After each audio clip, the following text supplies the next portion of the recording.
My fiancé kept pressuring me to sign a prenup to protect his family money, so I let him find out at the altar why I didn't need to. Trevor proposed on a yacht with a ring worth more than most people's cars. His family owned half the pharmaceutical companies on the East Coast. Old money, the kind that came with portraits in hallways and trust funds that matured before you learned to walk. The prenup talk started during cake tasting.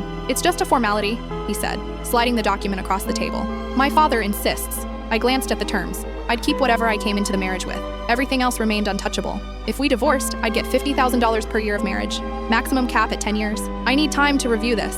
His smile tightened. "There's nothing to review. It's standard." I'd grown up in a single wide trailer where dinner was whatever hadn't expired. My mom cleaned houses. I worked 2 jobs through college and graduated with $80,000 in debt. Trevor's family saw me as the poor girl who'd gotten lucky. His mother cornered me at the engagement party. "You seem sweet," she said, diamonds glittering at her throat. "But we're protecting what's ours." Trevor's sister was more direct. "Sign it, or he'll find someone who will." 2 weeks before the wedding, Trevor showed up at midnight. "This is embarrassing. My family thinks you're stalling because you're a gold digger." A gold digger. Their words, not mine. But you have to admit, the optics aren't great. You come from nothing, I come from everything, and you won't sign. I could have told him then, but I wanted him to know who he'd underestimated. "I'll sign it at the wedding." In front of everyone. His relief was visible. The wedding was ridiculous.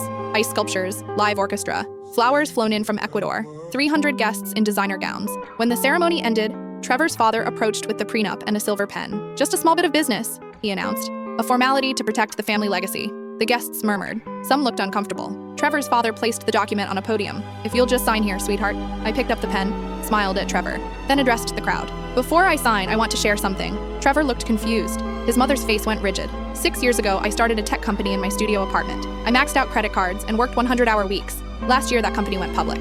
I pulled out my phone and projected my portfolio onto the screen behind us.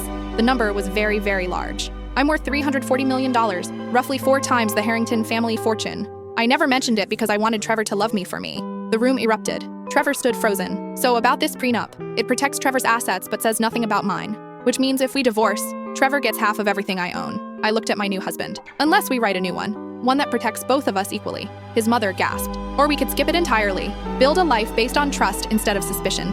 Trevor's hands shook. "Why didn't you tell me?" "Because you never asked what I did for work. You assumed I was nobody. Your family assumed I was nobody." I set down the pen. "I didn't need your money, Trevor." "I never did."